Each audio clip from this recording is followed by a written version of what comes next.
Staying on schedule, since we won't need to vote immediately, let's go ahead and we'll call the meeting to order. And hope we'll get another member or two soon. So Josh, can you please do a roll call? Council Member Eaton. Here. Commissioner McCoy. Here. Commissioner Hatcher. Here. Commissioner Mirsky. Here. Chair Lenski. Here. Commissioner Schreiberg. Here. And Commissioner Zocker. Here. We do not have quorum. Thank you. Okay, so we have the agenda in front of us. I don't believe we can officially approve it, but are there any requests for changes?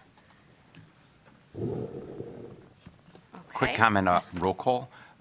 Commissioner Clevey is excused, so to speak, tonight. He had surgery and can't make it. He's supposed to be watching on closed circuit TV tonight. So, Mark, we wish you the best and quick recovery, and Yes. look forward to having you back. Yeah, thanks. We did have several other folks who let us know that they wouldn't be able to make it due to the weather conditions, school cancellations, and all the loops that throwed in people's plans. I think Commissioner Hookham, I exchanged emails with him earlier today, and I think he's planning on being. Yep. Great, okay. So nothing for the agenda. The minutes, those were sent out. Are there any changes or feedback on the minutes? Okay, good. Well, at this time, we open it up for public input, and we do have a member of the public here with us today. If you'd like to provide input to us, you're welcome to speak for a few minutes on an energy topic, and just please come to the microphone if so. I don't really have an official input. I would just like to introduce myself. I'm the Deputy Government Relations Coordinator with Central Student Government at University of Michigan. And so I'm going to start coming to a lot of city, local, county meetings, and I have business cards if you would like them. But I'm excited to hear you all speak today, and thank you. Thank you. Thanks for What's your coming. name? Oh, Kyla McCallum. There you go. Great. Thanks so much for coming. Glad to see you here. Okay. Moving on then to the energy report, news from the Energy Office and from commissioners. Josh, did you want to talk about Sure. the Yeah. latest news? I will start off with fire station install. I wanted to thank everyone who came out. So Commissioner Mirsky, Mark Clevey, who isn't here right now, and a special thanks to Chuck Hookham, Carlene Colvin Garcia. We had a great turnout. We had about 50 volunteers who ended up coming out for the install. So yeah, I'm happy to say that it's now all up there on the fire station, and we're looking for our next project. Outside of that, we also have some rather large news as far as a carbon neutral town hall that's coming up tomorrow. And so that's something where we're going to be bringing together some experts, community experts in different areas, some community members, organizations, kind of partner organizations, to talk a little bit about and kind of introduce the idea of carbon neutrality after the resolution passed. So that's all the news I got. Yeah. Did you guys? Thank you. Can you tell us a Yeah. little bit more about Yes. kind of the format and goals of that? Sure, yeah, of course. So I think for the carbon neutral town hall, it's really an introduction to this idea of again, Ann Arbor going carbon neutral. I think we're trying to make sure that we're bringing together as many community assets as we can as kind of think partners. I think tomorrow is really the first push for that. I was talking to Chair Lenski a little bit earlier as far as the process. I do think that there'll definitely be a point in which, we're currently, I think, forming ideas and kind of figuring out what's out there as far as what's possible. But there will definitely be a point in which we'll be coming back to the commissions as well as city council for kind of a review and input on those decisions. Yeah, thank you. And I think, I know several of us on the commission, as it gets stood up and gets more formalized, would like to just understand how we will be interacting with the advisory, what are they, advisory groups, tags, right? The technical advisory groups. you know, just to make sure that where possible, we are leveraging each other rather than stepping on toes, and certainly, at a minimum, make sure we're not marching in opposite directions without at least having a conversation and making sure that that's really what we want to be doing. So I think, you know, my personal perspective is the more the merrier. We certainly could use all the help that we can on this extremely ambitious goal. So we just want to make sure that it's kind of as seamless as possible. Yeah, and I should also stress that it's really the first of many meetings. I think it's just kind of the introduction, but we'll make sure to, keep the Energy Commission abreast of everything that's going on. Thank you. I guess I have a question, whether we do it now or later, but just with the passing of the climate emergency by the council and their carbon neutrality target, kind of how that, you know, how we want to work that into what we're doing with, I don't know, I think the climate neutrality summit was set up before that. I mean, not necessarily directly related, but obviously now more related. So yeah, we'll figure out how we get all those things to work together. Yeah. And I think we'll get more clarity as time goes on, and we get a better sense as to what comes out of the town hall. and Okay. kind of, processes. I think it should be maybe recorded in the minutes that we request, the Energy Commission requests in the next meeting some type of formal clarification of what is the structure, how the Energy Commission is or is not going to be involved, or is going, maybe that's not the proper way of saying it, but how are we going to combine forces, or how are we going to divide responsibilities so that we work efficiently and effectively? Yeah, I guess I agree, getting sort of a briefing and strategy session with if it's with you or Missy for next time would be, I think, great. I don't know if next time's a work session or Yeah, it is actually. so if it's a work session, I think that's even better time to do it. yeah. Okay. So. Yes. I will talk to you. Yeah. Okay. Other news? I can share one thing. There was a question from at least one commissioner a number of months back about what DTE is doing around natural gas sustainability. And so I just wanted to share a very brief update on that. DTE has joined, it's a voluntary group. It's called the Natural Gas Supply Collaborative, and you can Google them, and they have a pretty thorough webpage that explains who their membership is and what they're attempting to do and how. Right now, there's 13 participating utilities. It's a lot of large utilities, names you would have heard of: Con Ed, PG&E, National Grid, Xcel, Northwest Natural, some of those players, and DTE. And it is focused on supply chain sustainability in the natural gas industry. So they are a voluntary group, and their approach is working with the producers and transporters of natural gas on voluntary initiatives. What they're starting with is a request for voluntary reporting. They have a scorecard essentially of 14 indicators around social and environmental performance in the areas of emissions, water, chemical usage, and kind of community and workforce impacts. And that is kind of the first push. I think there's a lot more that will be coming from this group, and I will certainly share if there are updates, and maybe, you know, in the future we can bring someone in to speak about it when there's been a few more months of progress here. Could you repeat the name of the group again? The Natural Gas Supply Collaborative.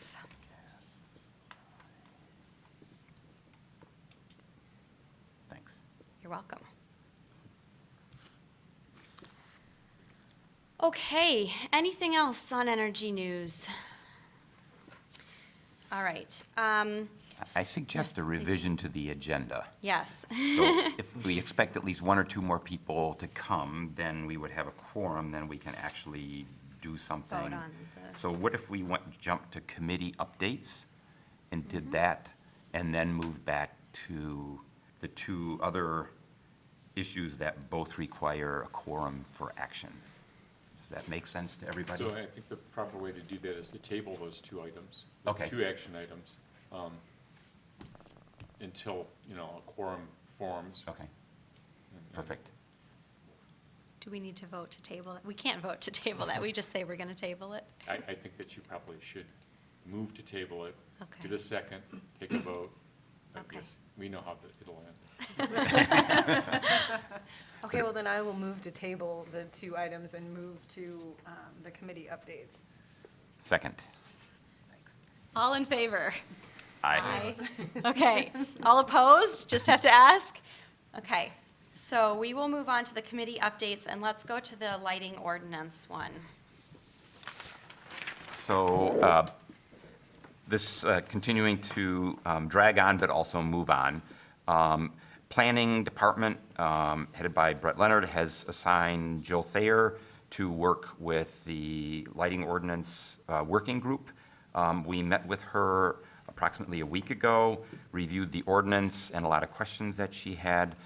She also was interested in other communities and what their experience was with their ordinances, what the content was, and also what their experience was in introducing them. So we provided her contacts around the country, Pennsylvania, Minnesota, and Arizona. And so she's going to be working on that. In the past, we've been sort of just interfacing on sort of a ad hoc basis with the Planning Commission and planning. We'd met with Brett before and also with the Planning Commission, but now we have someone assigned. I think I mentioned that, at least from our perspective, the ordinance draft is essentially in final form, and this is now just tweaking that draft with the input of planning and then having it go to legal for a final review before it gets voted on and then passed on to council. So step by step, we're getting there.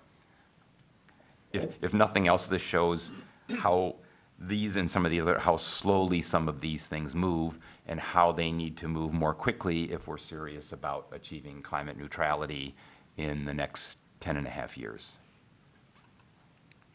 Thank you. Energy audit disclosure ordinance. Let's see. John, did you want to? Yeah, I can update on that too. And the next one as well. All right. So You have the floor. The audit disclosure ordinance is also in draft form. As I think we reported last time, Josh and Missy had a meeting with Ann Arbor Board of Realtors and 2 representatives of the board, the current and the incoming board presidents attended our last meeting. We reviewed the ordinance, the thinking behind the ordinance with them. They expressed some concerns and suggested some alternatives. We agreed that they and we would do some more research. They were going to be attending a conference out, I believe it was on the West Coast, where they were going to have an opportunity to talk to people from other communities that have implemented similar ordinances. We were going to try to get some more information from a contact that we had, a PhD from the University of Michigan, who's since moved on to the University of Alabama. I've probably mentioned her before. And our next meeting is next Tuesday. Excellent. And the EV readiness, that's also essentially in more or less final draft form. We made some tweaks to the ordinance based on primarily written communication between members of the working group. There were some perceived inconsistencies between the requirements in the parking table in terms of percentages of different levels of EV readiness. For primary uses and accessory uses, we've addressed those, and then there were a couple of other things that were recognized in the ordinance that needed to be clarified. So we've drafted new language to do that, and I believe that group meets 2 weeks from today. So hopefully that'll be in a position where we can then bring that to this commission and then pass it on to legal for review. Thank you. Welcome. Okay. Just maybe I could add on a few things. Please, We're yes. also looking to set up stakeholder meetings correct. after that with developers developers and potentially like electricians or things like that. And then we did have a little bit of conversation outside the meeting about after the passing of the climate emergency resolution, we still want to continue forward with what we've done so far as basically the baseline, but maybe moving forward, we need to, and this baseline's not going to come anywhere near achieving the targets of the carbon neutrality by 2030. So kind of the next step after this would be trying to target or tie this towards those targets. Thank you. And I think we're going to also have to rethink, what are the implications of the climate emergency resolution and the target of 2030 Right. in terms of broader, let's say, mobility, energy infrastructure, gas stations and fast charging and everything else. All these things have to be looked at in their interdependencies in a very broad fashion. Take that on in the Transportation Subcommittee in January 2020, right? Yes. Okay, thanks. Outreach to schools. Normally Commissioner Colvin Garcia provides that. I believe she's watching this evening. Environmental Commission. Sorry, John, back to you. So maybe real quickly, obviously, everybody probably knows that the bond passed, the school bond passed, and I think that's one thing that we'll be looking to hear from Carlene and from the Ann Arbor Public Schools is how are they going to move forward with specific plans on how to spend that and what would be the energy and sustainability more broadly implications of that spending. Environmental Commission, to keep things brief, we basically considered three things. The first was the carbon neutrality resolution, and I don't think it's necessary to go into that because Council addressed that and passed that last Monday. Secondly, there was a presentation by food gatherers about what they're doing in terms of solid waste diversion, obviously that being food, so that it doesn't go to landfill. And in landfill, it's when it decomposes, generates greenhouse gases. And by the way, by diverting things also from landfill, the city is saving on landfill fees. And there was a resolution that was presented and passed encouraging staff or not asking staff to evaluate whether or not food gatherers should be compensated for the kind of work that it's doing in terms of essentially compensating them financially for the diversion that they're doing. So that should be studies. It needs to be obviously looked at in terms of what that would mean in terms of a precedent to other kinds of organizations. But the request was to ask staff to look at that. The other thing that I would mention relative to food gatherers that's of interest to this group is they have a 160 kilowatt solar system that they just installed on their roof. The interconnection is still waiting right now. I was out there about a week ago myself and met with the executive director on a number of issues and saw the system, and it's really great. So they're doing some good things. And the third thing was a resolution was passed asking council to direct staff to provide support to the Natural Features Working Group to look at developing an ordinance that would protect landmark, or some people call them heritage trees, and that was also passed. Those are the three major things that were done. Thank you. Okay, staying on our agenda item for committee updates then, we went a little bit out of order, but we have a solar access ordinance subcommittee, and we will speak on that now. Sounds good, thank you. Sorry I'm late. So there's been a fair amount of work going on behind the scenes on this topic, and I sent out, thanks Josh for sending it to the commission this morning. Sorry I didn't get it out any earlier. John, as normal, gave me very prompt comments, so I thought I would catch his comments as I walked a little bit through this document. The introduction just kind of talks about the history of what we've been trying to accomplish. It makes reference to a resolution that the city council passed. It's on the back of your distribution that you received, wherein it gave direction for us to pursue the solar access concept from a committee point of view to see what things we could do and what other entities have done statewide, citywide. So that's what introduction does. Some key definitions on the solar access. John, you had made a comment in terms of property ownership. And you're right, there should be nonprofit, government, non-government organization, or NGOs included, because anyone could own property where this might apply. So that's been adopted. Kind of walking through it, we have what we could term to be a solar easement, wherein a piece of property has attached to it potentially an easement that describes what might be constituted in terms of limitations if an adjacent property owner decided to build something large or voluminous that might encumber their particular solar system. So we talk a little bit about that. SES is simply the hardware of a solar system. We talk a little bit about an ordinance. So we then move into alternatives, and we really found 3 alternatives for this group to consider. The first one was do nothing, citing some of the ideas that we have already a challenging permitting process in the city. We also looked at a solar access through permitting process, which has been done effectively in a few other cities in this country.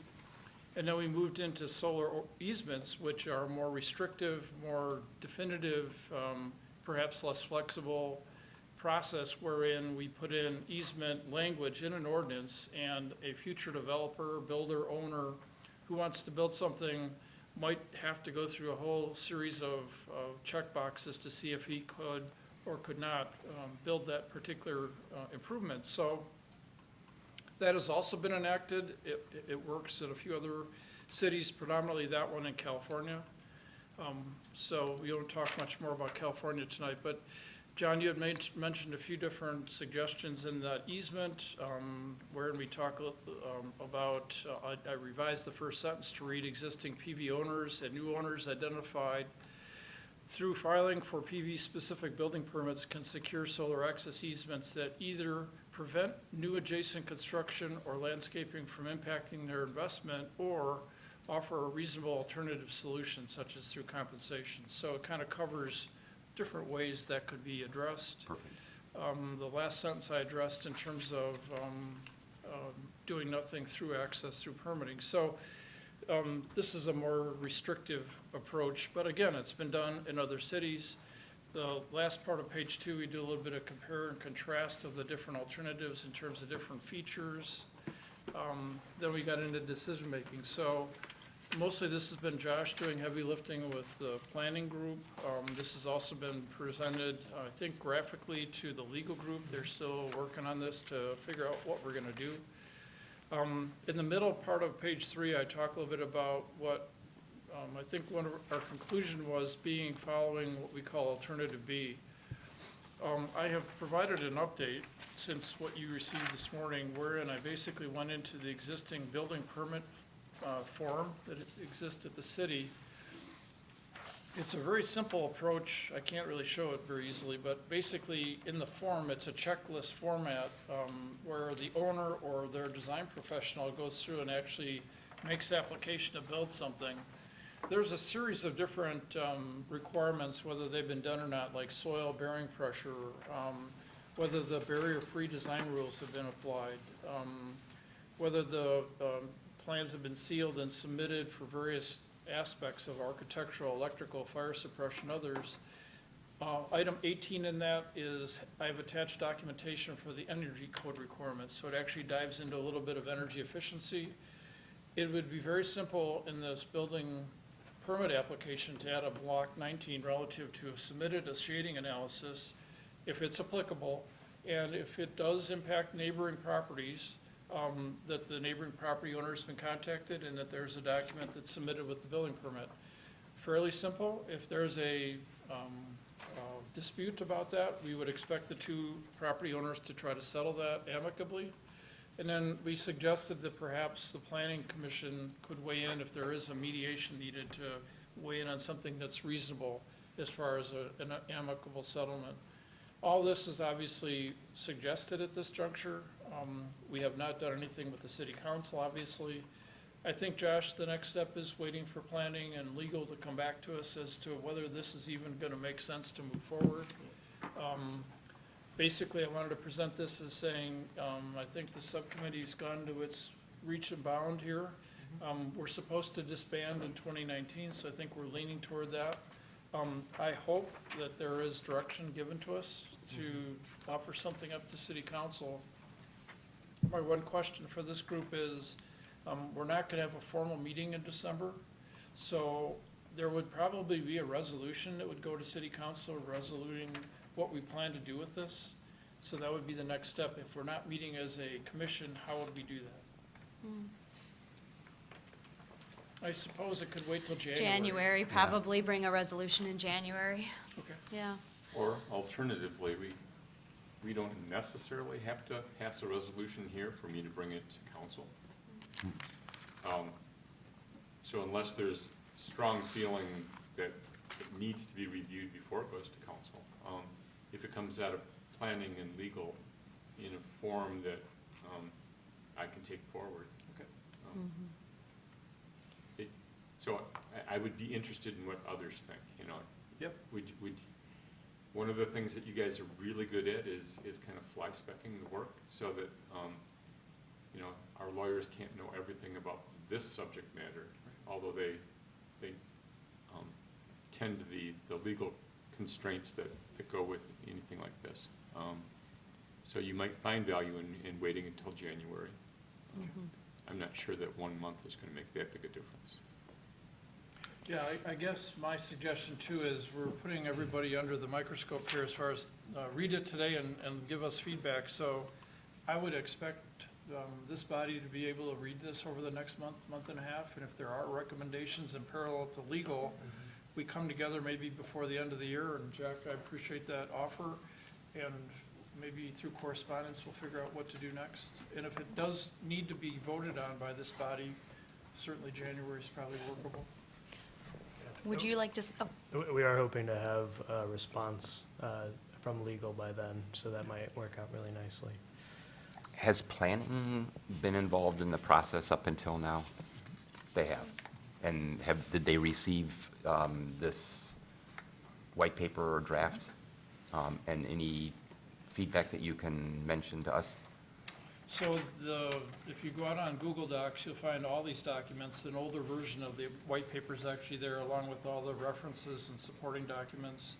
There's correspondence out there on my conversation with City of Boulder, so you'll see that. There's that information's available.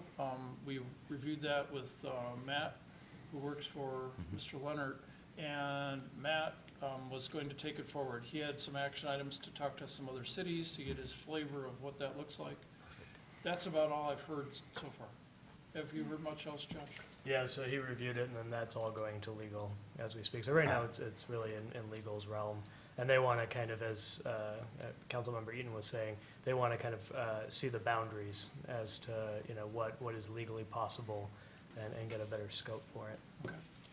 So we're just waiting for that. Okay, great. I would be interested to hear the feedback from legal before deciding how we, as a commission, take action on it.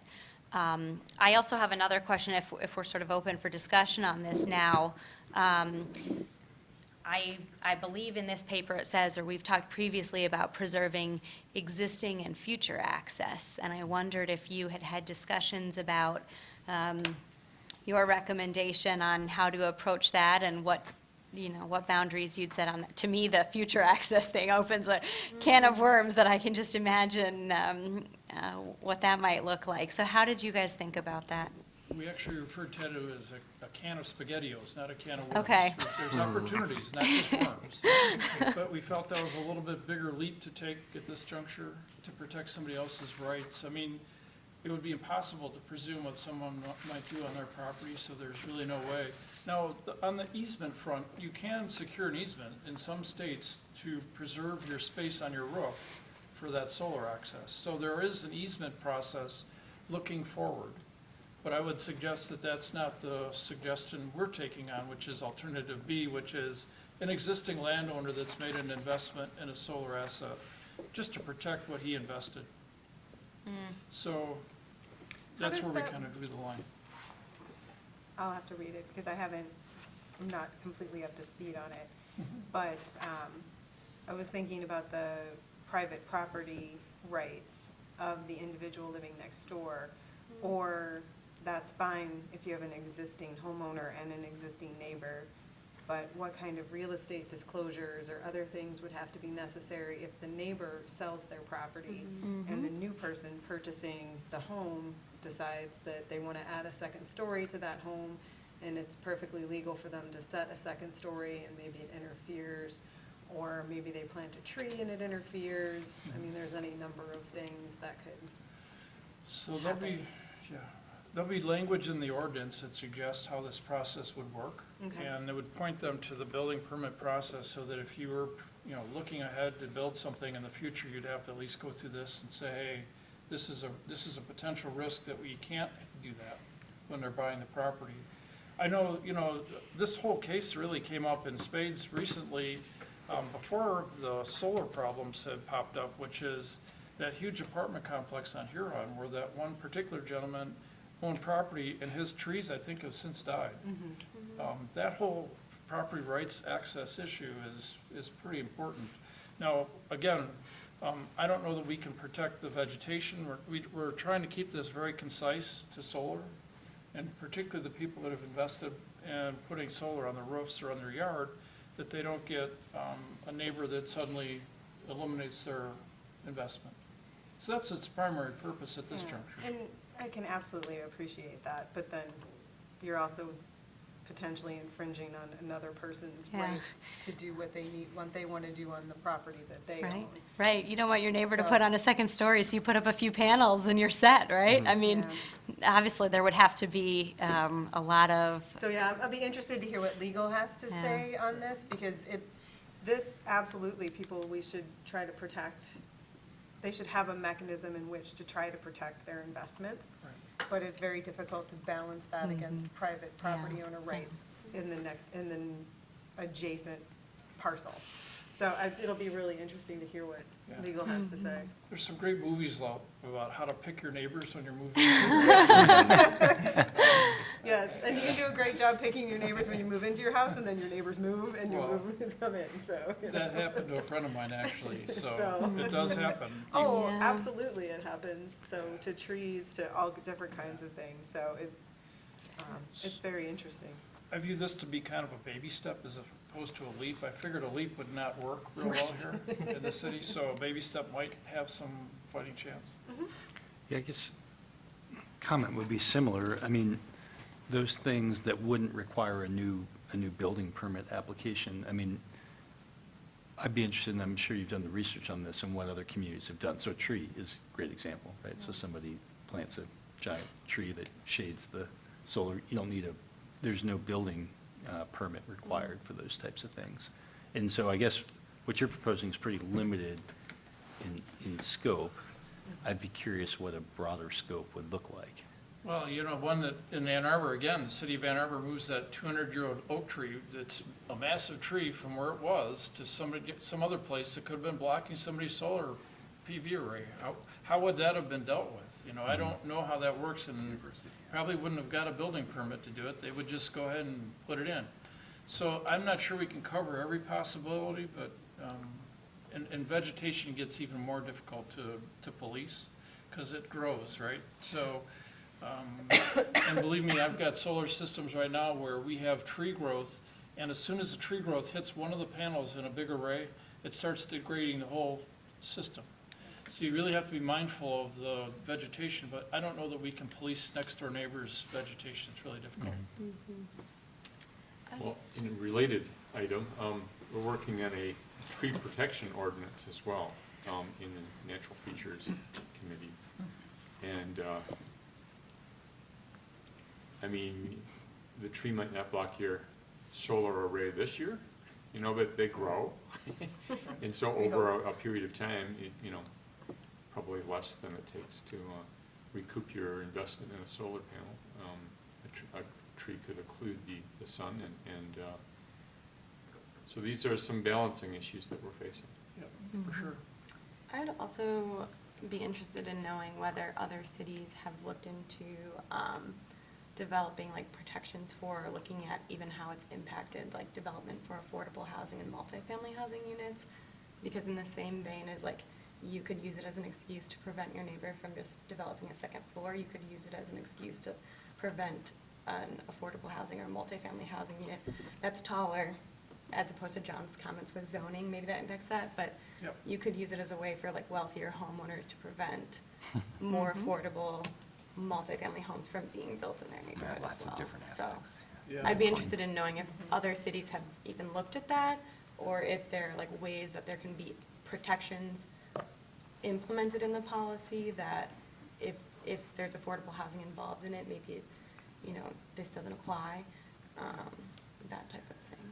I think that kind of gets into zoning, you know, that's more of a zoning issue, and if you build your house here and across, you know, the alley is affordable housing, would this be zoned differently, and would that look different in terms of your building permit application? And could you do something here to harm that particular zoned property?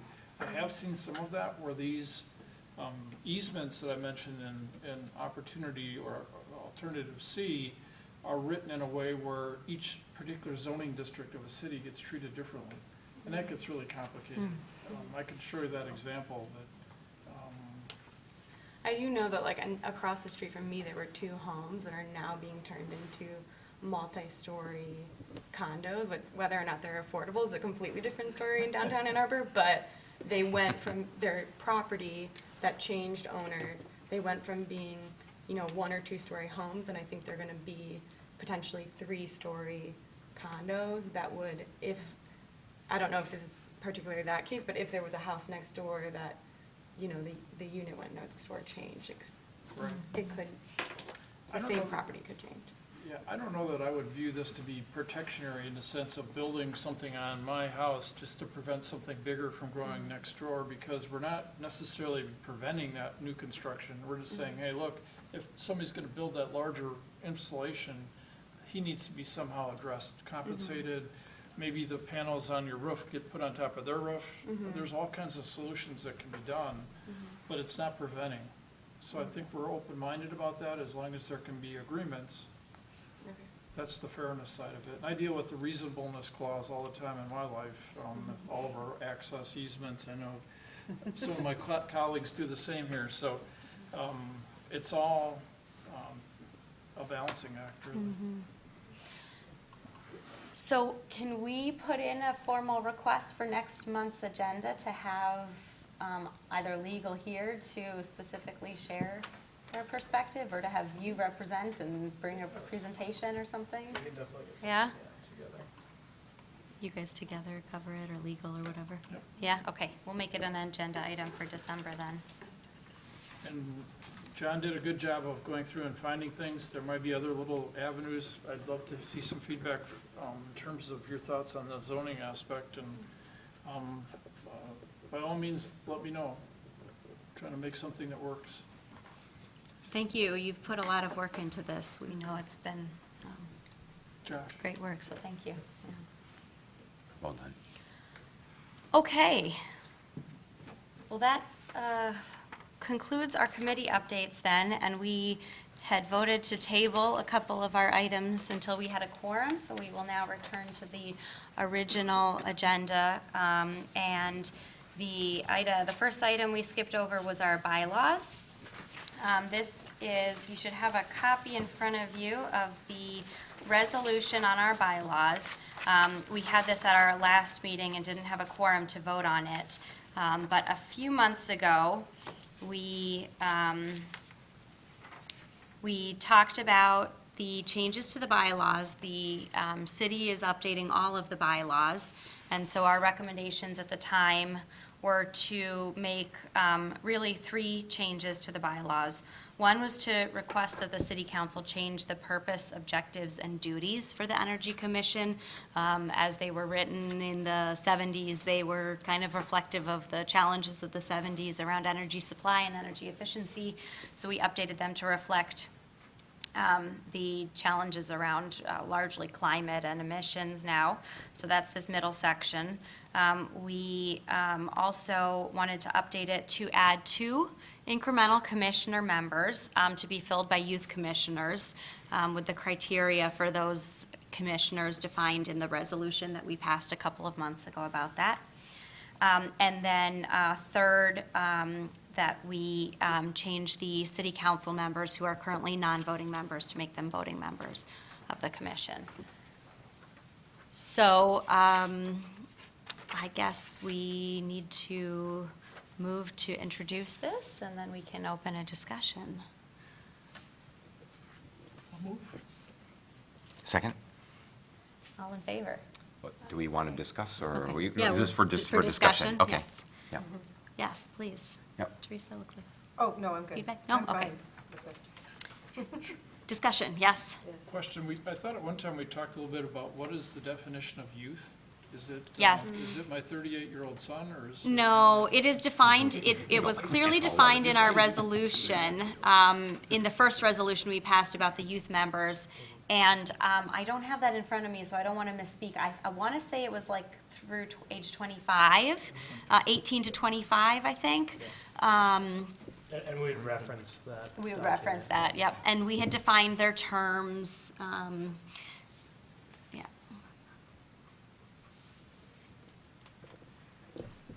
So if this passes, would that immediately go into effect once it, I mean, council would have to pass it. but Council then there- has to- Then there'd Right. essentially be 2 open slots for youth commissioners right Yeah. away. Yes. By the way, Environmental Commission passed a similar resolution in terms of adding youth commissioners. So what we would do would be consistent, if approved by council, with what the Environmental Commission would be doing as well.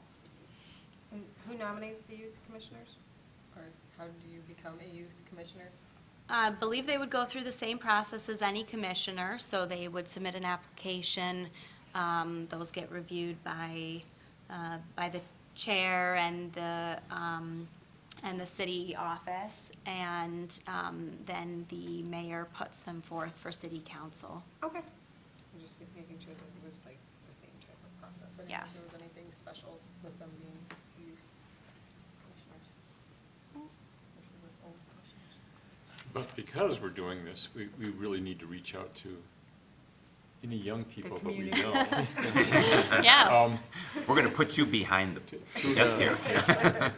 to apply. I mean, Absolutely. it's always the challenge when we're filling empty seats on boards and commissions, but especially when there's a particular type of person we're looking for, you know, that we want to encourage people to apply to be appointed.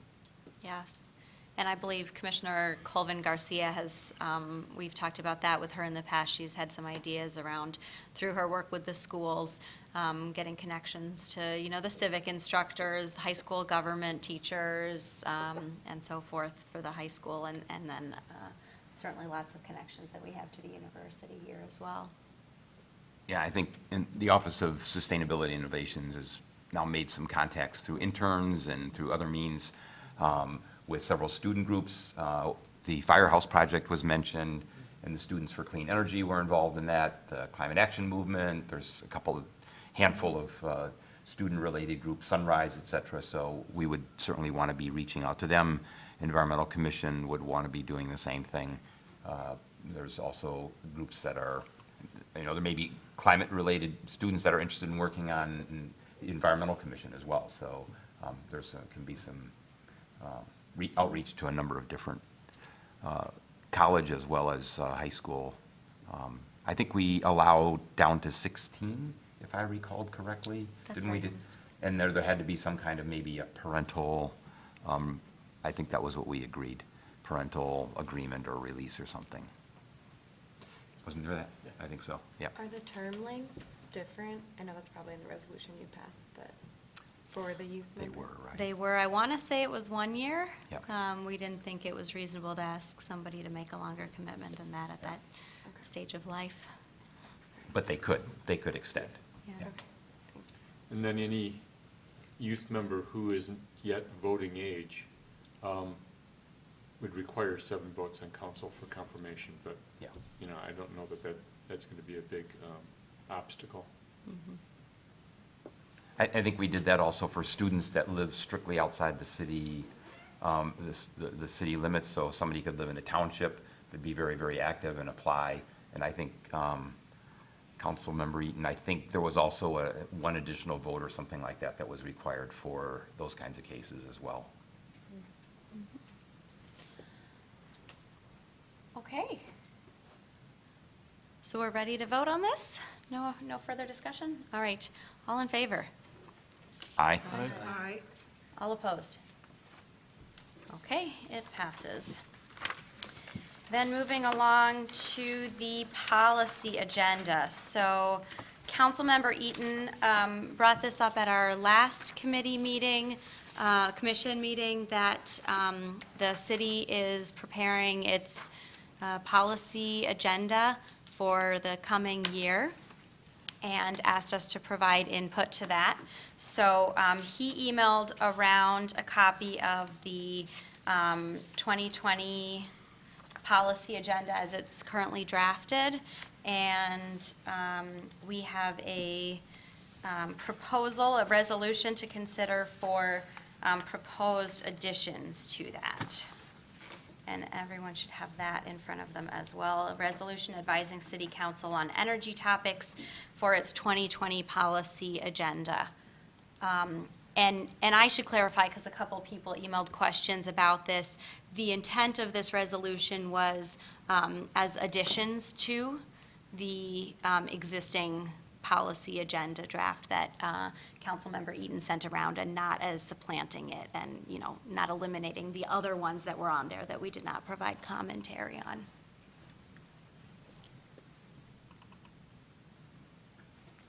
Can you recap? I wasn't able to read that. If you know off the top of your head, what within our spheres in the current? Yeah, policy so agenda? I can read it. I have a copy here. I won't read the whole thing, but just those that are related to the energy. So in the interests of protecting the environment as responsible stewards of natural resources, the council directs the following. Some of them are not energy related. There's solid waste management, water quality, another one on water. 2 more on water. Then there's one that says, pursue remedies that incent the installation of sustainable and renewable energy resources, including but not limited to residential and community solar and wind systems, and specifically advocate for the reintroduction and adoption of House Bill 5143 and House Bill 5680 from the 99th legislative session.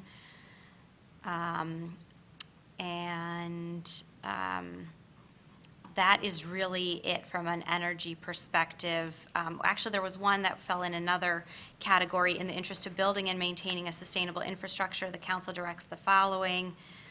And it was building code related. Let me see if I can find this one.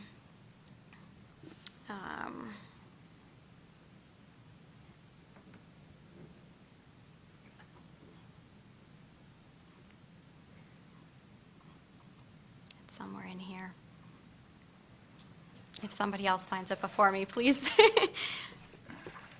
Please tell me. Oh, I didn't turn page 4. There was one somewhere that talked about building codes. Page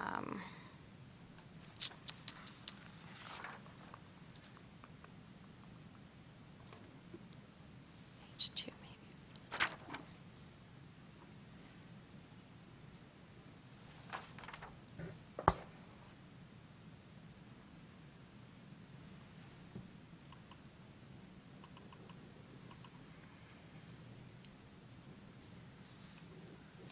I'm sorry, I'm not finding it right now, but here, I'll pass you this copy, and you can read through it. I have a second copy in case anybody else would like to see it. I'll just pass it down this way if folks want to peruse through that. But I will read, I guess, the resolution. Is that what you were thinking of? That's the only one that I can see, but that's not no. related to energy or climate. Yeah. So I guess I'll read the draft. Oh, we need to move to discuss this, introduce it and discuss it. I move we introduce this resolution for discussion, consideration by the commission. Second? Second. Okay, all in favor? Aye. Okay, so resolution advising City Council on energy topics for its 2020 policy agenda. It says, whereas by the purpose and duties set out in its bylaws, the Ann Arbor Energy Commission is charged with proposing, evaluating, recommending, and responding to policies and practices related to energy and climate. Whereas the Ann Arbor City Council is preparing its policy agenda for fiscal year 2020, be it resolved, the Ann Arbor Energy Commission recommends that the City Council incorporate the following into its policy agenda in the priority order as laid out here, because achievement of those higher priority items will make the others more likely to follow naturally. Support for a national carbon tax consistent with resolution, we don't have the number in here, but we passed a resolution on this, passed by the Energy Commission sometime in 2018. Support for federal Green New Deal legislation, support for a state of Michigan carbon neutrality target, support for changes to the state building and energy codes that lead to more energy efficient and sustainable structures and/or which give local jurisdictions authority to implement building codes with stricter energy efficiency and sustainability criteria than those at the state level. Be it resolved that the Ann Arbor Energy Commission recommends that the City Council consider prioritizing or ranking its policy agenda items to reflect the varying degree of potential impact achievable with the different measures. So open it up for feedback, conversation. I got a question. So I agree that the impact of the federal level ones would be higher, but I'm wondering, like, the sway that our policy, committee has, is it more on the state level? Do we have more sway at the state level that we might have more opportunity to impact those, or do we actually have, so our policy? Probably a good question. So for we you. actually employ a lobbyist who works in the state legislature, with the state legislature. And we don't on the federal level. On the other hand, we have excellent representation through our 2 senators and our local House member. And communicating these ideas to them is as effective probably, but you're right. What Ann Arbor says to the U.S. Congress is just one small voice. Right. So maybe, would it make more sense to prioritize the state level stuff if we feel like I'm going to tell you that once it's in the policy agenda, every opportunity we get to express an opinion on the subject, we will, take advantage of. So the order that it appears is less important than Okay. you think. Although you're right, you've set out the priorities in the right order, because some of the lower priorities are just made easier by accomplishing the higher priorities. You get what you can. Oh, sorry. Chuck. I don't think we need the last be it resolved. I think everything that's embodied in that paragraph's already in the previous be it resolved. Am I reading this wrong? Because we're basically recommending in the first one that you incorporate the following in the agenda, and that's kind of what the second one does. Yeah. Well, based on Councilmember Eaton's feedback, the prioritization pieces may not matter. We could take that even out of here. When John and I were discussing this, some of the policy items outside of the ones we were recommending here, but the broader ones, some are big and some are very small. And that was where our thinking was, that even among those, it might be helpful to prioritize, but if it's not, if that's not helpful, then I certainly don't feel any strong need to keep that. I don't think the last resolve is necessary. I want to reassure you that we have council members Smith, Hayner, and myself on the policy agenda committee, so we may actually initiate a whole new section just on climate and try to the appropriate bullet points under that item. And it's a very active committee, so they may, in fact, edit your suggestions, but they'll welcome them very much. So.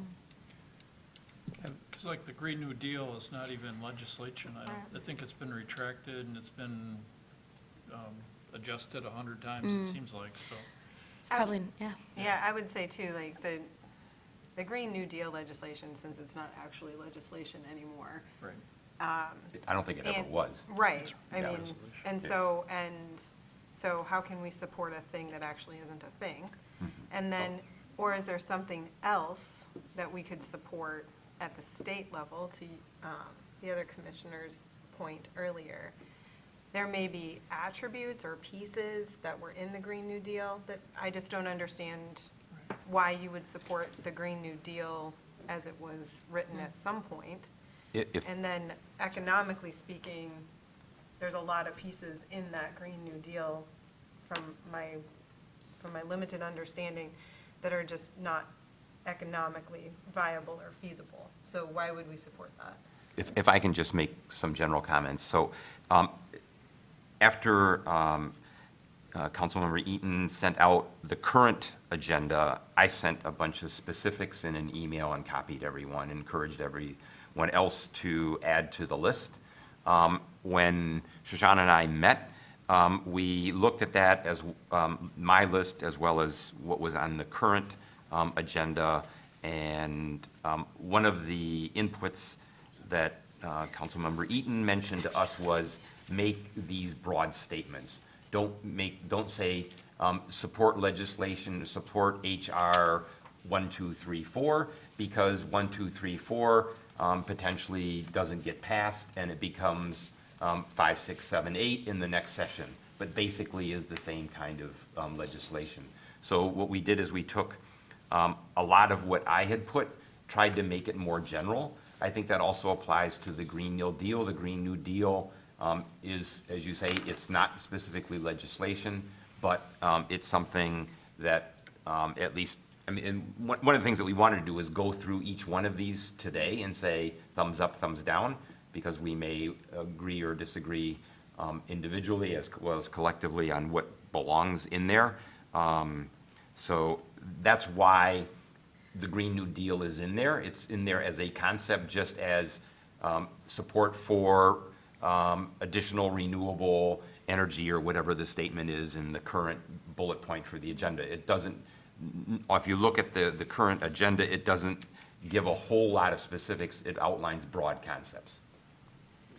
And That was the rationale behind it. I'd like to point out that I've heard a rumor that there will be something along the lines of the Green New Deal being introduced very soon with considerable support. There's some kind of climate meeting in Spain in the next couple months.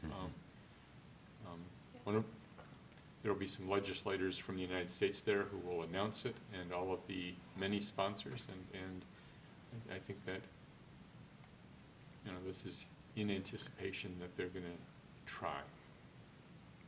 Yeah, I guess my recommendation would be removing the Green New Deal, because I do think, I actually personally support it, but I think it's more of a concept and a resolution right now.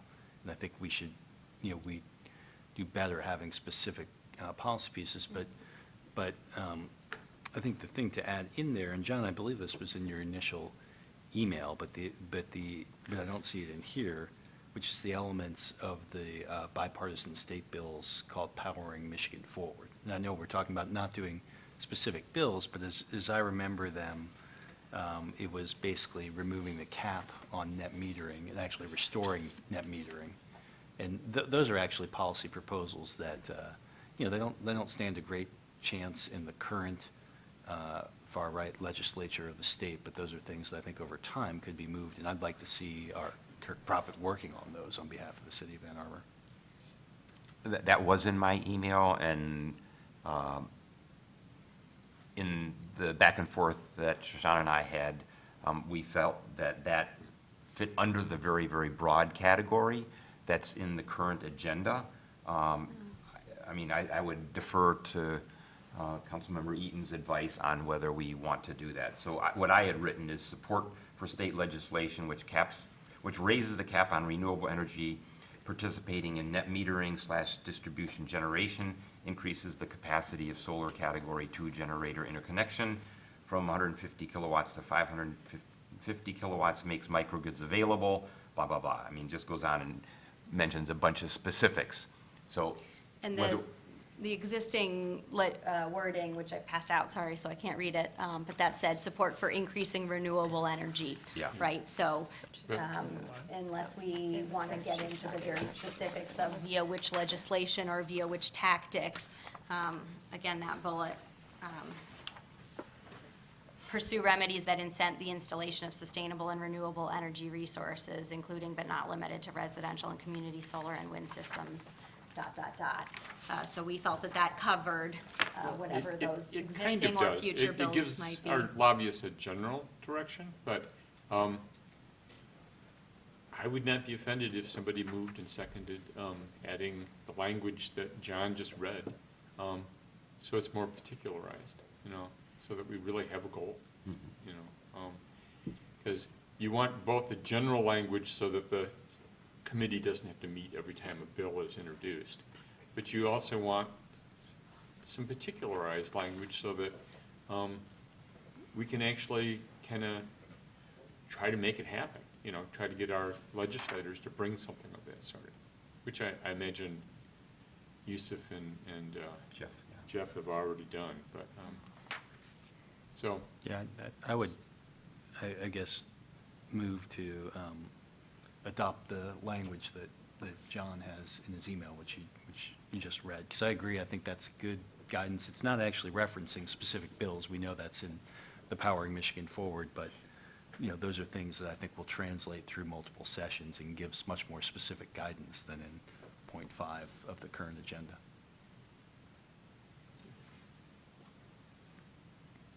So I got a question for Councilmember Eaton. You said, do you have like specific kind of focus areas of the policy agenda? Would it be helpful if we, in our resolution, recommended creating a climate focus area or something? I believe that we will be doing that. Okay. When we get your memo, or your resolution, somebody at the committee meeting will say, well, gee, this is probably something that deserves separate attention, and do that. And what's the timing on that? Typically, we try to pound it out so that we pass it sometime between November and January. That was one of the reasons why we wanted to try to get this Yeah. on today's agenda. It seems to me that this last year, it was delayed because, at my insistence, we added the whole last area about employee and labor issues. So it took a while for us to pound out particular language, so we didn't adopt an agenda in November. It took a little longer than that.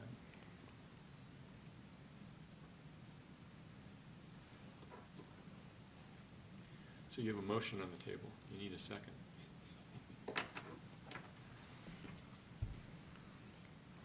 I second the motion about including the specifics in my email. It's point 3, I can read it again. As a friendly amendment, I guess that would be, or, How about, while we're at it, the other two, I don't know if you consider them friendly amendments, but removing the federal Green New Deal one and the removing the final be it resolved clause. We talk about all three at once. is that I mean, that's fine with me. That So is I would definitely- second it, or, So I'd consider those friendly Yes. amendments. I mean, we can add that a year from now. It's not going to be acted on that quickly anyhow. And then we'll have greater specificity, and we'll know about what the financial implications are, et cetera, et cetera. Could we amend it to be something that still addresses supporting federal legislation, but not have it be specific? Because the one that you motioned to recommend was state level, right? Yeah. So if we took out the federal Green New Deal legislation, it would remove any mention about federal legislation except for the national carbon tax? So my email included support for federal carbon fee and dividend legislation. We had a presentation on that a year or so ago, roughly, from the CCL.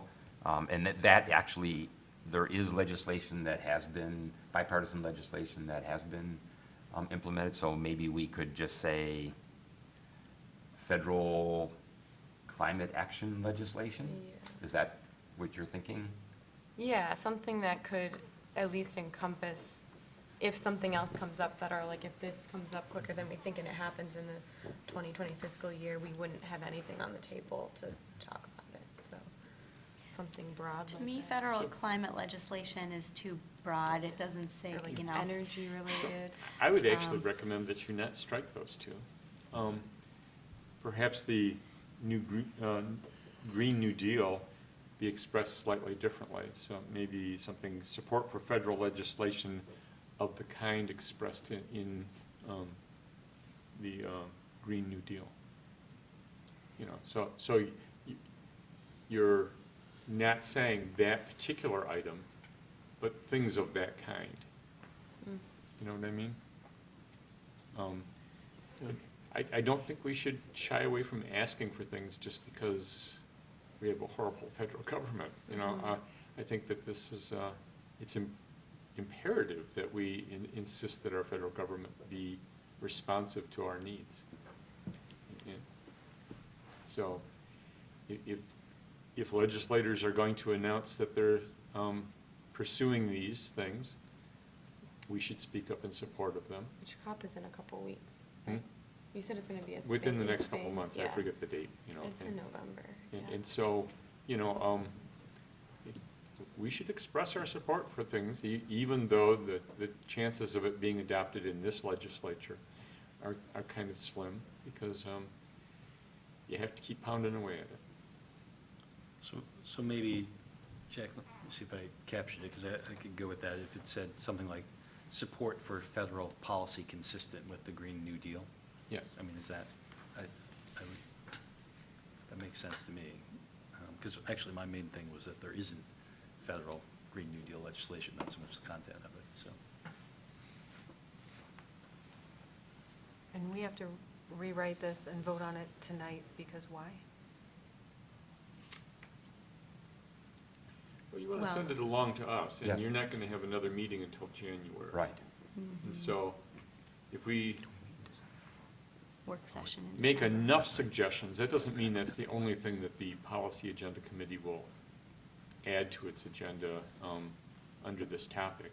But it certainly gets us talking about it at the meeting when we try to formulate this document for next year.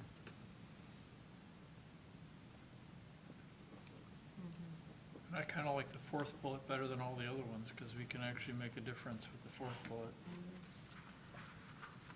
Whereas I don't think we have a fighting chance to make much difference for the other three, as far as the city goes. I And if- think the city's voice on number 4, to find a solution to our, I think it's the Stille DeRosset Act. If we could find a solution to that, that would be immense moving forward. Mhm. My own 3 cents. Well, and one option, I believe, that you laid out last month is we don't have to vote on a resolution and try and find the exact language and bullets that all of us here, or a majority of us here would vote on, right? We have this conversation, and you hear the input and can choose to go have the conversation with your fellow Policy Agenda Committee members based on what you've heard here. But if we do want formal input from a timing perspective, we've got to get to a minimum passable resolution tonight. Okay, thank you. So I don't get a vote, but I hope that you will take a vote. Yeah, I would like to take a vote. Yeah, me too. And so I think you I mean- still, Rich? did you vote on the amendment? No. No. Yeah. But I think we're in discussion Yeah. of the amendments. So I would hope that you withdraw the amendment that strikes the first 2 bullet points and vote on whether or not to include John's language in addition to these 4 bullet points. And then take a vote on the entire resolution so that I have guidance when I go to that committee. Do we have to vote on each line by line? I don't know, Well, if can you somebody read just your email withdraws again? the- Because I'm not getting emails, so I haven't had the opportunity to read any of this. So, yeah, I'd be happy to read it. So the first is support for federal Green New Deal legislation. I think we more or less adopted that point, but the recommendation is to change that to support for federal legislation consistent with the Green New Deal. The second point was support for federal carbon fee and dividend legislation.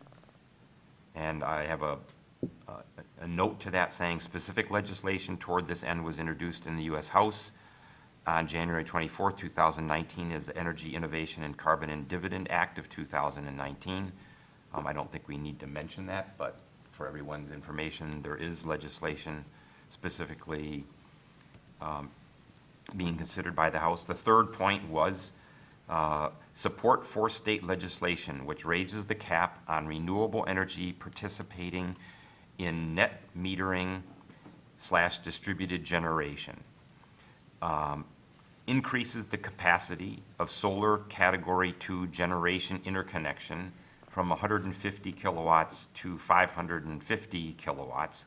And frankly, there we can just say from 500, the current 150 kilowatts and not give a specific figure. I mean, I don't know, I don't even remember where I got that figure from. You probably got it from either legislation that's been introduced or Great Lakes Renewable Energy Association. Maybe that's, I think I got it from someone from Because Great Lakes. that's Great Lakes language.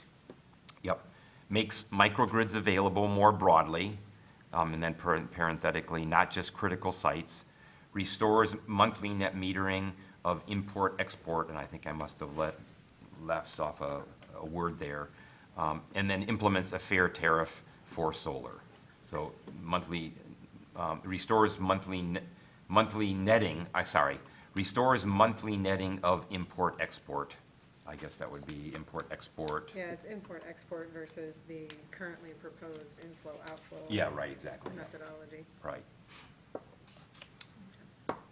So, it says this is more specific language in line with energy freedom legislation introduced every year since 2014.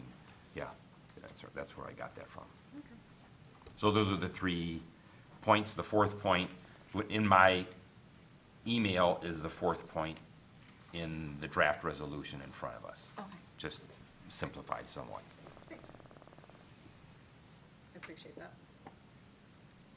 I will say I'm less than comfortable with the detail on the net metering and Category 2 and all of those components. I think partly because I don't know that that's the gap that needs to be closed right now. If you look at, well, first of all, net metering doesn't exist right now for any new installations. For one utility. The other utility, net metering still exists for about another year or so. Okay, for DTE, where we, in the service territory for Ann Arbor.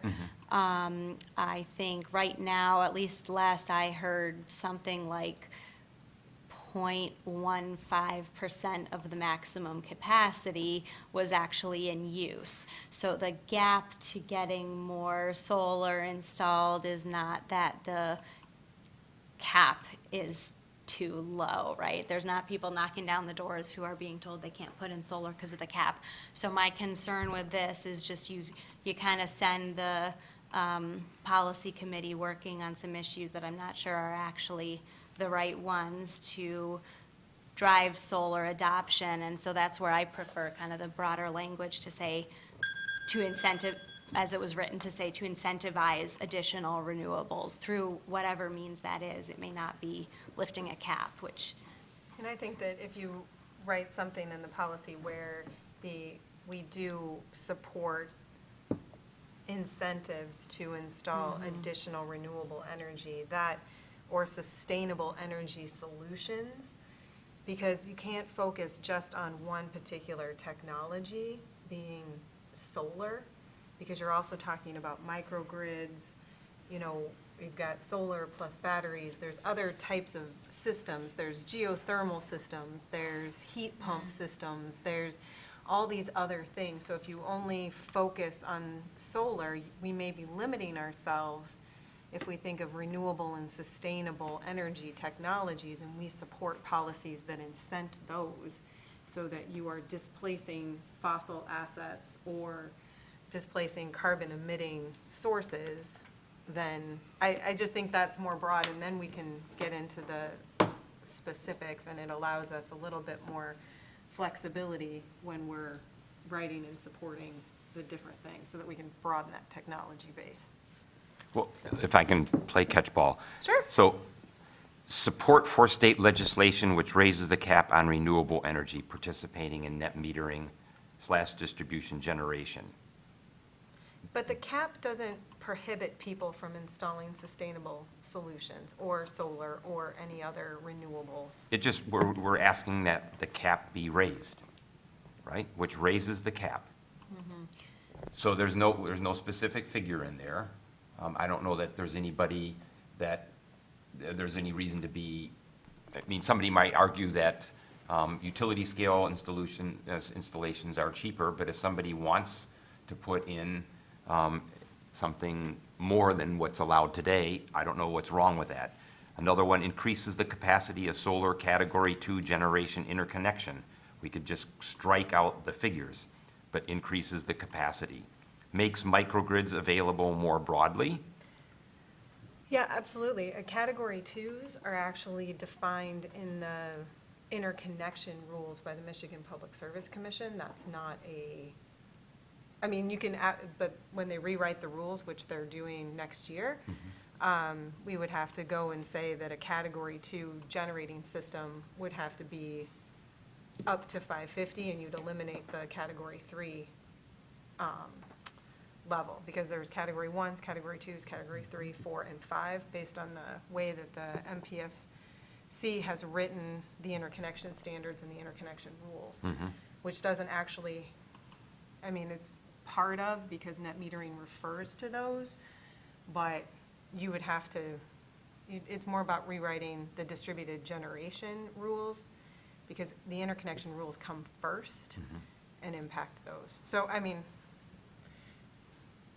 I'm going to actually abstain from this vote, apparently, because I don't agree with being that specific about net metering.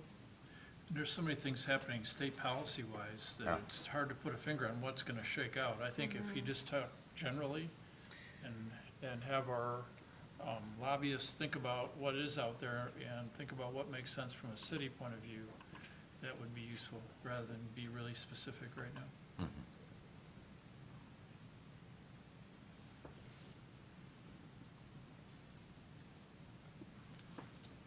Others' comments?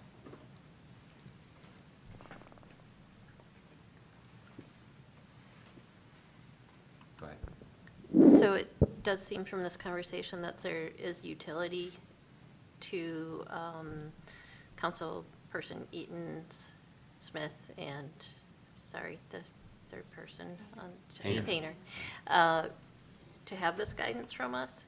And so I don't know if I should move that we vote on this with the two amendments, one to the item around the Green New Deal, changing that to support for federal policy like the Green New Deal.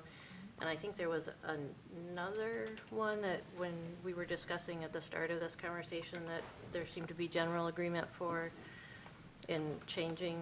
I don't know if I- Striking the final be it resolved. Oh, yes, thank you. So, I don't know if people are ready to vote, but it seems to me there could be utility in putting this to a vote with those two amendments, so that there's general guidance without the detail that seems like it could become problematic down the road and doesn't have a lot of utility, perhaps. Would people be open to moving that proposal?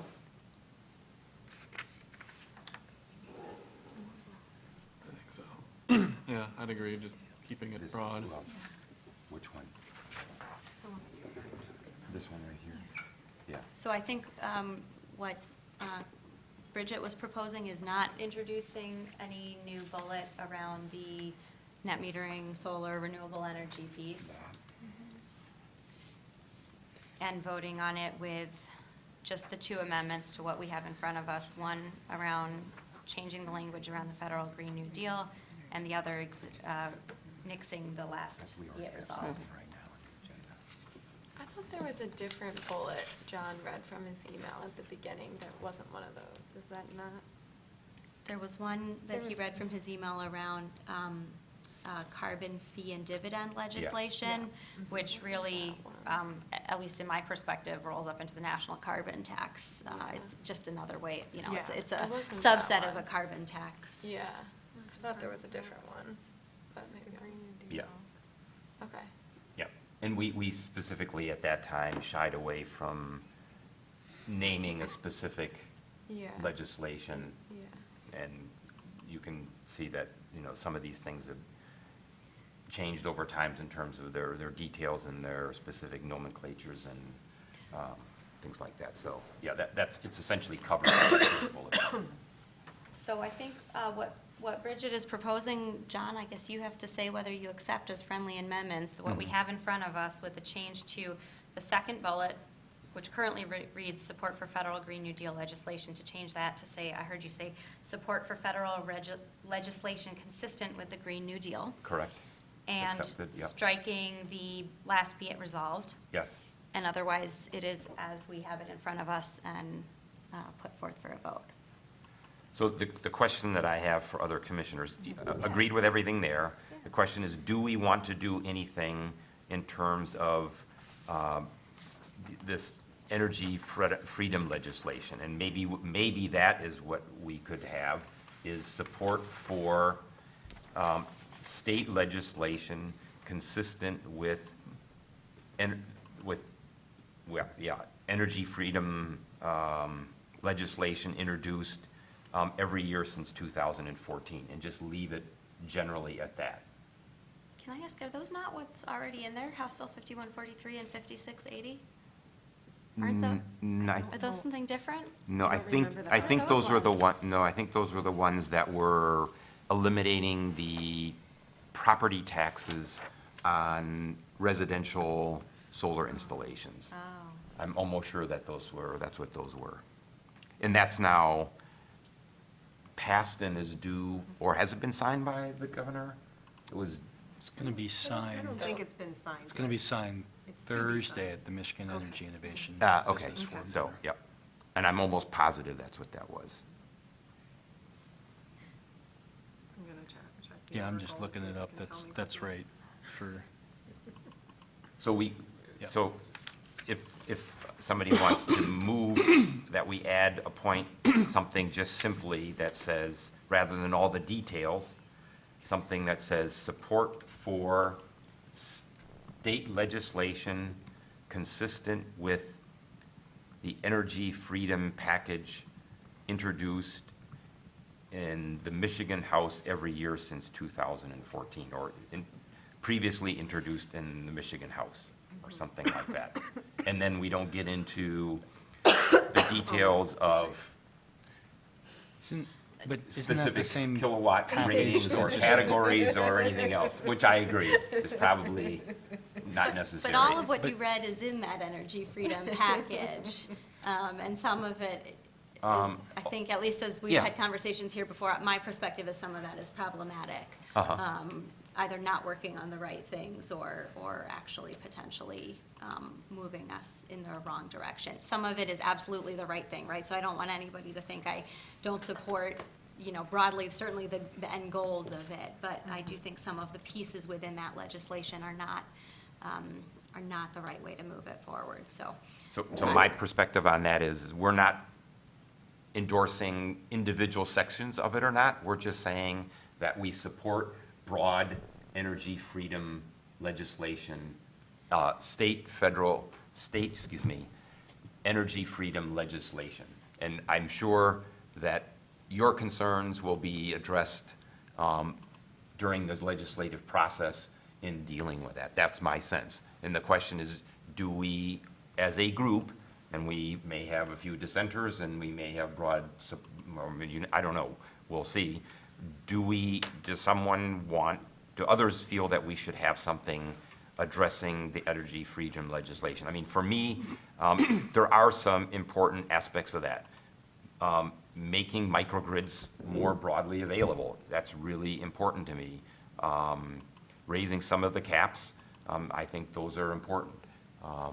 Community solar is really important as far as I'm concerned. They may not be important to others, but that's why I proposed these back in my email on the 22nd. How do others feel? I think it makes sense to add something like that. I'd love to see something in here would suggest that the city council policy folks talk to us about some of these specifics, because we'd sure like to lay it out, because I don't think our lobbyist really understands them all, but we could help influence that. I don't know if that's of value or not, but in general, I support. We got, We do have a Office of Sustainability, and Yes. when energy issues come up, I'm pretty sure that staff, communicates. The Assistant City Administrator also puts a lot of effort into the lobbying activities that we do, and so I'm pretty sure he communicates frequently with the Office of Sustainability. Okay. And so, if we give them a gist of what we're after, I think that they'll follow our values.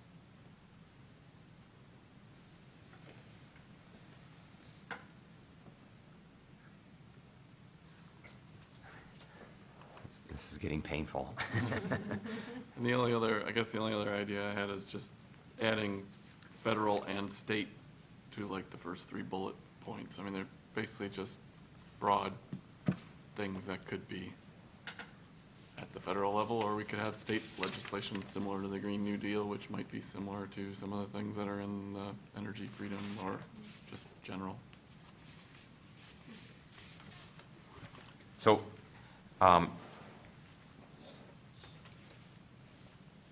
I would move to formulate the resolution so that it is as written, striking the last point, modifying the second point, support for federal legislation consistent with the Green New Deal, and adding a point, support for state of Michigan legislation consistent with energy freedom packages introduced in past sessions. Is there anybody that seconds that? Second. So can we take a vote on that, or do we have further discussion? I believe we can vote since we have, everybody's got the language. Everyone clear what we're voting on, yeah? Okay, all in favor? Aye. All opposed? Nay? Nay. 2 nays? Just 1 nay. I've given it, just one. 2. Oh, 2, yep, 2 nays. 2. Okay. And it passes. Thank you. Josh, will you type up the revised and circulate that? I think I caught it. You got it? Okay. All right, good. I think I have it too. Thank you. Okay.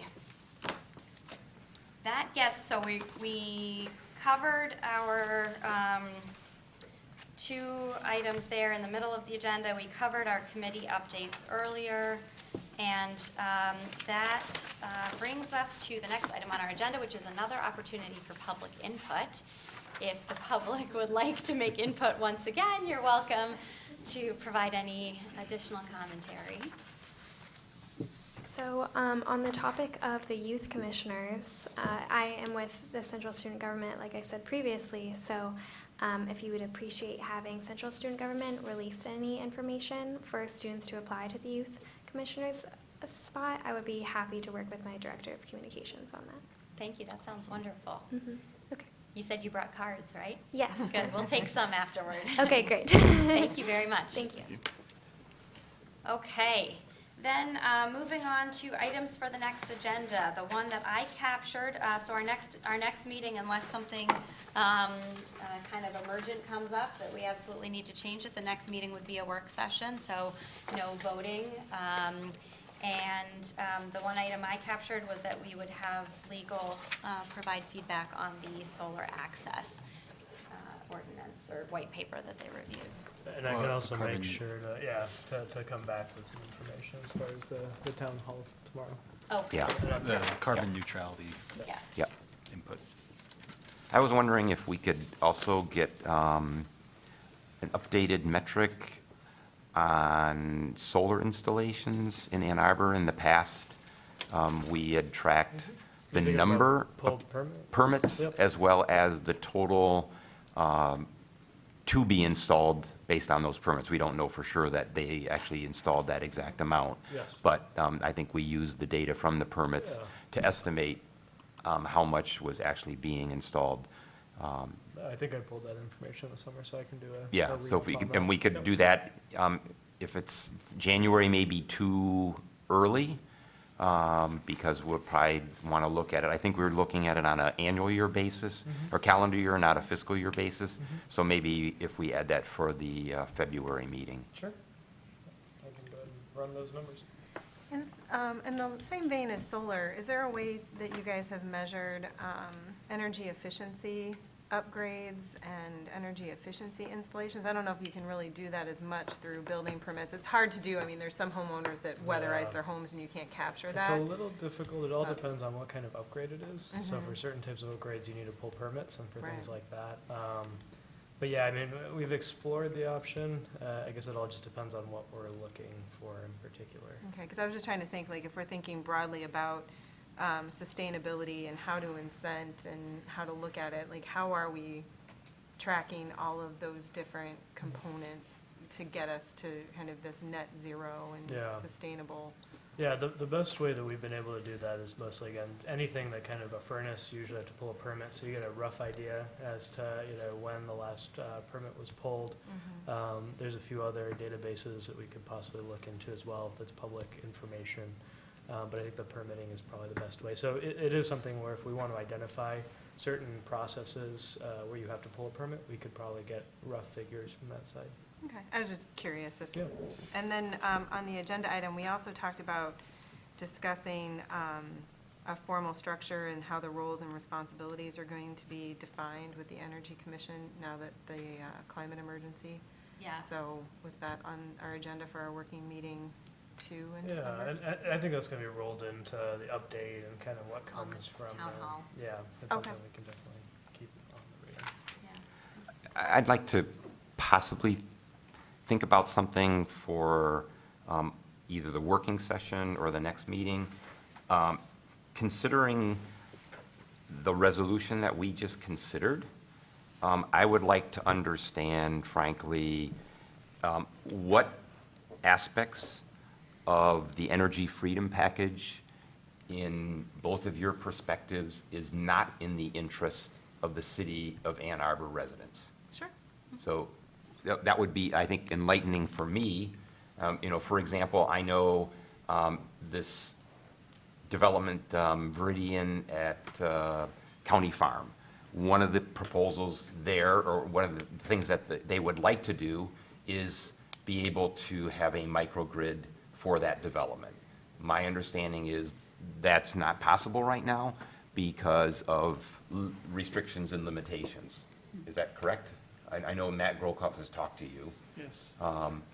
But maybe that's not a good specific example, but I would like to know, broadly, the outline of that package is known. It's been introduced multiple times.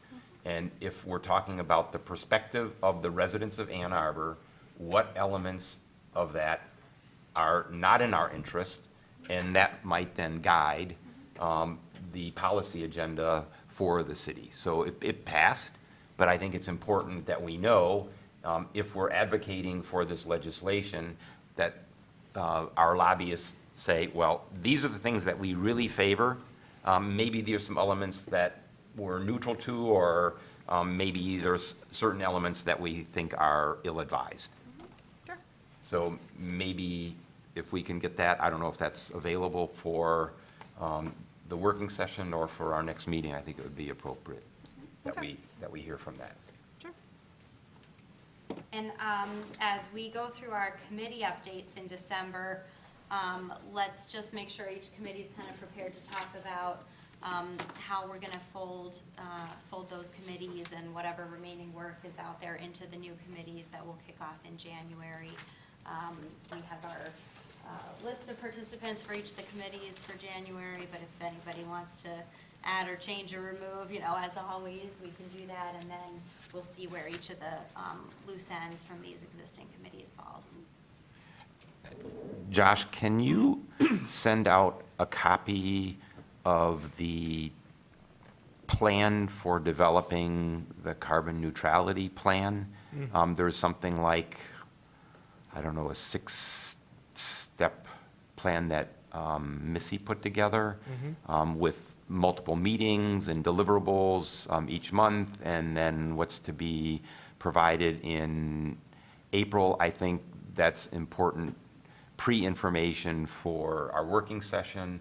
We'll obviously get a lot more after the meeting tomorrow, but maybe you can send that out as advanced information. Yeah, I know that a lot of the because I think we're scheduling events after the initial event, and I think a lot of the specific dates will be decided tomorrow. But maybe if you're thinking more kind of a framework kind of thing. But I think there's a meeting in November, a meeting in December, in January, whatever. The specific dates aren't mentioned, but there's specific Kind of a dates. rough month, There's yeah. Yeah, we can specific do that. Yep. areas that are going to be worked on.